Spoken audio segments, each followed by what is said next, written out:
میرا نام ہے حسن اور میں 3rd کلاس میں پڑھتا ہوں. نحمدہ ونصلی علی رسولہ الکریم اما بعد. صدر محترم، حکم صاحبان، اساتذہ اکرام اور میرے عزیز ساتھیوں، آج کے اس وقت میں میری تقریر کا عنوان ہے قرآن پاک. الہی رونق اسلام کے سامان پیدا کر، الہی رونق اسلام کے سامان پیدا کر، دلوں میں مومنوں کے الفت قرآن پیدا کر.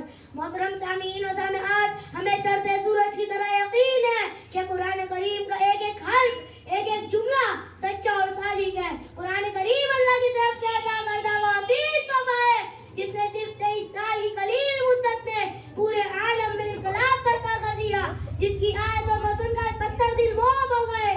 خود نہ تھے جو راہ پر اوروں کے عادی بن گئے، خود نہ تھے جو راہ پر اوروں کے عادی بن گئے.